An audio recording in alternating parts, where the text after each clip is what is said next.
మీ ఎలాంటి వ్యాపార ప్రకటనలకైనా వెంటనే మా ఛానల్ సంప్రదించండి. అందరికి నమస్కారం. నేను శిరీష. ఈరోజు మనతో పాటు ఉన్నారు ప్రముఖ ఆధ్యాత్మికవేత్త, ఆస్ట్రోన్యూమరాలజిస్ట్ జయప్రద గారు. అమ్మతో మాట్లాడదాం. అమ్మ నమస్కారం. నమస్తే అమ్మ. శ్రీమాత్రే నమః. అమ్మ, ఈ 2020 సంవత్సరం అయిపోయింది. 2026 ఆంగ్ల సంవత్సరం ప్రారంభమైంది. ప్రతి ఒక్కరికి ఉండేదే తమ రాశి వారికి ఈ సంవత్సరం అంతా ఎలా ఉండబోతుందని. సో ముఖ్యంగా చూసుకుంటే వృశ్చిక రాశి వారికి ఈ ఇయర్ లో ఎలా ఉండబోతుంది అంటారు? ఎలాంటి జాగ్రత్తలు తీసుకోవచ్చు అంటారు? తప్పకుండా అమ్మా. వృశ్చిక రాశి వాళ్ళకి ఈ సంవత్సరం ఫలితాలు మనం తీసుకుంటే ఉగాది నుంచి వీళ్ళ ఫలితాలు మనం తప్పకుండా అన్ని చెప్తాం. అయితే ఏంటంటే ఈ ఆంగ్ల నూతన సంవత్సర ఫలితాలు ఎప్పుడు కూడా ఏంటంటే మనకు విశ్వాసనామ సంవత్సరం ఉంటుంది ఇంకా. సో కానీ చాలా మంది ఏంటంటే జనవరి నుంచి డిసెంబర్ దాకా ఎలా ఉంటుంది అనేది తెలుసుకోవాలని ఆలోచన ఎక్కువగా ఉంటుంది కనుక చెప్తున్నాం మనం. ఇది దీంట్లో మనం తీసుకోవాల్సిన ఏంటంటే గ్రహాలు పెద్దగా ఏం మార్పు లేదు ఈ సంవత్సరం.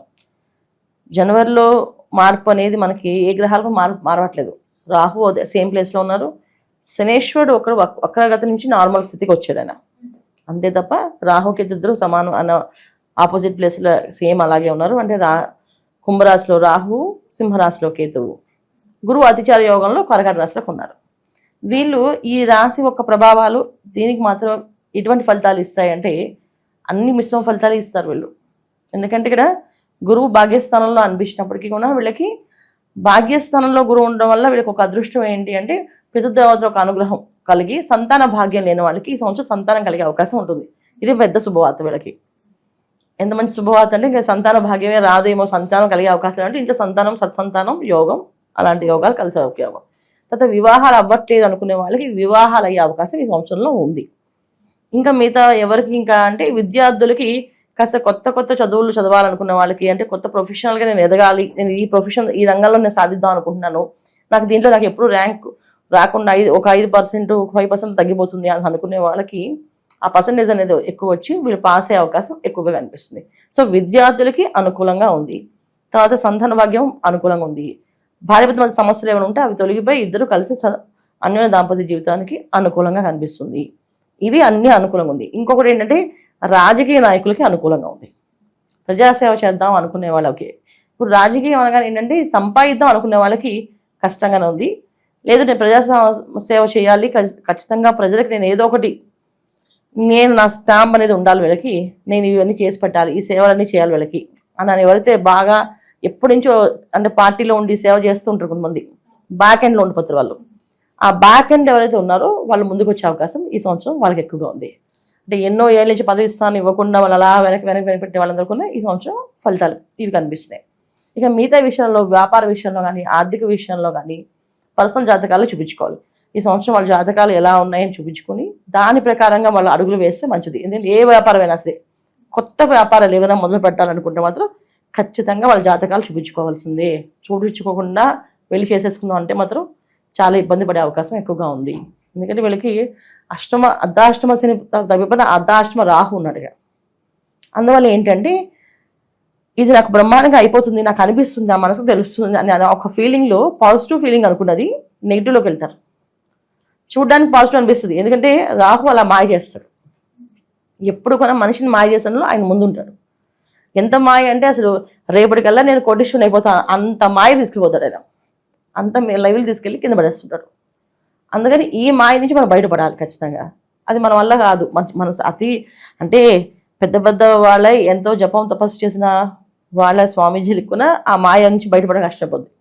ఇక సామాన్యుల పరిస్థితి ఎలా ఉంటుంది? చాలా ఇబ్బంది. అందుకని ఏంటంటే కాస్తంత జాతకాలు చూపించుకొని ఈ సంవత్సరం ఇవి చేయొచ్చా చేయకూడదా అని నిర్ణయం తీసుకొని వెళ్ళడమే చాలా చాలా ముఖ్యము వృశ్చిక రాశి వాళ్ళకి. అలాగే కొత్త ఉద్యోగాల కోసం అని ఉన్న ఉద్యోగాన్ని వదిలేస్తే మాత్రం ఉద్యోగం రాదు. ఉద్యోగం వచ్చి అపాయింట్మెంట్ ఆర్డర్ వచ్చినా సరే ఒక్కొక్కసారి అక్కడికి వెళ్ళాక ఇంకా కష్టమే ఉంటుంది తప్ప అదేం సుఖంగా సంతోషంగా ఉండదు. అందుకని ప్రతిదీ ఒకసారి పర్సనల్ చార్ట్ని అనాలిసిస్ చేసుకుని వాళ్ళు మా జాతకం ఇది ఎలా ఉంది కనుక్కొని దాని ప్రకారం అడుగులు వేయడమే ఉత్తమమైన ఫలితాలు. ఇది వృశ్చిక రాశి వాళ్ళ ఫలితాలమ్మా. అమ్మ, ముఖ్యంగా ఎవరికైతే వివాహం జరగలేదో వివాహ యోగం ఉందంటారా మరి ఈ ఇయర్లో? ఉంది కదా, మన స్టార్టింగ్ అంది మీకు చెప్పింది. ఈ సంవత్సరం జరిగే మంచి మంచి శుభవార్తలు ఎవరికంటే వివాహం కాని వాళ్ళకి వివాహము, సంతానం కావాల్సిన సంతాన భాగ్యము, తర్వాత విద్యార్థులకి వీళ్ళ ముగ్గురికి అనుకూలంగా ఉంది. మిగతా అందరికీ ప్రతికూలంగా ఉన్నాయి. సో ఏ రంగంలో ఉన్న వాళ్ళకైనా ప్రతికూలంగా ఉంది. కష్టమైన పనులే ఉన్నాయి. ఎందుకంటే గోచారీత్యా గ్రహాలు అనుకూలంగా ఉన్నప్పుడు మనకి అన్ని పనులు అనుకూలంగా జరుగుతాయి. గ్రహాలు అనుకూలంగా లేనప్పుడు అన్ని కష్టంగా మారుతాయి. ప్రతి ఒక్క పని కష్టంగానే ఉంటుంది. సో వీళ్ళు ఈ సంవత్సరంలో వీళ్ళు వృశ్చిక రాశి వాళ్ళు చేసుకోవాల్సింది ఏంటంటే పితృదేవతల యొక్క అనుగ్రహం కావాలి ఖచ్చితంగా. అంటే వీళ్ళు గోసేవ చేయడము, అన్నదానం చేయడము, ఏదైనా సేవా కార్యక్రమంలో ఉండటము, నిరంతరం ఏదో ఒక సేవ చేస్తూ ఉండడం. ఇప్పుడు కొంతమంది మంచినీళ్ళు పంచుతూ ఉంటారు, అలా చేయడము. కొంత బట్టలు పంచుతుంటారు, కొందరు లేని వాళ్ళ పిల్లలకి పుస్తకాలు, పెన్నులు, తర్వాత బట్టలు కొనిస్తుంటారు. ఇలాంటి పనుల్లో వీళ్ళు ఎక్కువగా చేయడం వల్ల ఈ సంవత్సరం అంతా అంటే సేవ ఎక్కువగా చేయాలి, మిగతా అని తక్కువ చేయాలి. అప్పుడు వీళ్ళు బాగా కలిసి వస్తుంది. అమ్మ ముఖ్యంగా ఇట్లాంటి సేవలు చేసేటప్పుడు మనము అమావాస్య తిథులు అని అంటాం కదా, సో ఇట్లాంటి తిథులు ఏమైనా ఉన్నాయా? ముఖ్యంగా ఇట్లాంటి రోజులలో మనం ఇట్లాంటి దానాలు చేస్తే బాగుంటుందని. ఖచ్చితంగా ఉంటాయి. ప్రతి సంవత్సరం ప్రతి నెల మనకు ఉంటుంది ఒక్కొక్క తిథి రోజున. అయితే వృశ్చిక రాశి వాళ్ళకి ఏ రోజైనా వాళ్ళు సంపాదించిన దాంట్లో ఈ సంవత్సరం అంతా అంటే వృశ్చిక రాశి వాళ్ళు అందరూ వినండి, ఈ సంవత్సరం మీరు సంపాదించిన దాంట్లో 10% పక్కన పెట్టుకోండి. ఈ 10%లో దేవుడు ఒక దర్శనాలకి, తర్వాత అన్నదాన సేవలకి, అంటే ఉచిత సేవలకి, ఏదో సేవకి ఇవ్వడం. ఒక అమ్మాయికి వివాహం కావట్లేదు, ఆ వివాహాన్ని సాయం చేయడం. మీకు ఎంత తోస్తే అంతే ఇవ్వండి, ఇంత నాకు అంతేగాని లోపత్వం చూపించకూడదు. ఇప్పుడు 1,00,000 రూపాయలు సంపాదించే అతను నాకు 500 నాకు నేను ఇవ్వగలని చెప్పి ఇస్తే ఇది సేవ కింద రాదు. అదేమవుతుంది మనకి, అది చార్టీ కింద రాదు. ఏమవుతుంది, అడుక్కునే వాళ్ళకి వేసినట్టు వస్తుంది. మనం అడుక్కునే వాళ్ళకి వేయకూడదు అండి. ఎవరికైనా సాయం చేయాలి. ఈ సంవత్సరం వీళ్ళు ఎవరికి సాయం చేస్తారో 100 రెట్లు ఫలితం వస్తుంది. ఎంత సాయం చేస్తే దానికి రెట్టింపు వస్తుంది. సాయం అనేది ఎప్పుడు కూడా లోభత్వం చూపించుకొని చేస్తేనే వస్తుంది.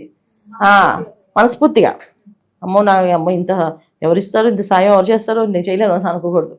చేస్తే అనుకూలంగా వీళ్ళకి మారుతుంది. ఎందుకంటే ఈ సంవత్సరం 9th హౌస్లో గురువు ఉండడం వల్ల పితృదేవతలకు అనుగ్రహం ఉంటుంది. పితృదేవతలు అంటే ఏంటంటే మనకి మన తరాల్లో మన పెద్దవాళ్ళు ఎవరైతే చనిపోయి ఏదో ఒక కోరికలతోటో, లేకపోతే ఏదో ఒక బాధతోటో, ఏదో ఒక వాంఛతోటో చనిపోయి ఉంటారు. వాళ్ళందరూ ఏంటంటే పితృలోకంలో పైన ఒక లోకం ఉంటుంది వాళ్ళకి. ఆ లోకంలో ఏంటంటే మీ వాళ్ళు ఎవరైనా ఏదైనా సేవ చేస్తే మీకు అది వస్తుంది. కొంతమంది అకాల మరణాలు జరుగుతుంటాయి. కొంతమందికి ఏంటంటే కొడుకులు ఉండరు, కూతుళ్ళే ఉంటారు, సరిగా కార్యక్రమాలు జరగవు వాళ్ళకి. చాలామంది ఏంటంటే ఇప్పుడు బ్రాహ్మణులతో చేపించేస్తుంటారు, వాళ్ళు సరిగా చేయరు.